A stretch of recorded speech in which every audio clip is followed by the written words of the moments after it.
আসসালামু আলাইকুম। কাকরোল চাষ, মণিপুরি জাতের কাকরোল বিষয়ে কিছু আলোচনা করব। আমি জমিতে যে কাকরোল ওঠাচ্ছি দেখতে পাচ্ছেন। যে কাকরোলটা মূলত একটু পরিশ্রমের আবাদ, যদিও এই কাকরোলটা চাষাবাদ করতে হয় হচ্ছে আপনার জানুয়ারি, ফেব্রুয়ারি, মার্চ এই 3 মাসের ভিতরে কাকরোলের আবাদ করতে হয়। কারণ হচ্ছে এই টাইমে কাকরোলটা করলে সবচেয়ে লাভবান হয়, সঠিক টাইমে আসবে। আপনি যদি জানুয়ারি ফেব্রুয়ারিতে যদি করেন, তার 2 মাসের ভিতরেই গাছে কাকরোলের ফুল ফল চলে আসবে।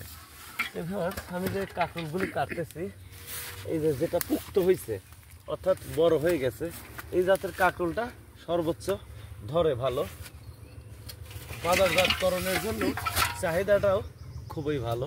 দেখেন কি সুন্দর ধরে আছে, জ্বলে নেমে আছে। এটা লাগানো আছে লাইনে 2 হাত পর পর আর 5.5 হাত এই কাকরোলগুলি লাগানো আছে। এই দেখেন ভিউয়ার্স, কাকরোল কি সুন্দর জাতটা।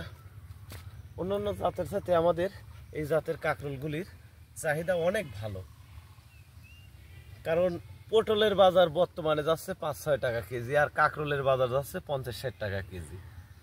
তাতে সব ধরনের আবাদি আপনারা করবেন, কারণ কৃষক তো সব প্রকার আবাদি করতে হবে। আর আপনাদের কাছে অনুরোধ, আমি নিয়মিত কৃষি ভিডিও ছেড়ে থাকি, আপনারা আমার পাশে থাকবেন। ফেসবুকে সবাই আমার এই ভিডিওটি ফলো করে দিবেন, তাহলে আমি বিভিন্ন বিস্তারিত তথ্য আমি আপনাদের মাধ্যমে দিতে পারবো।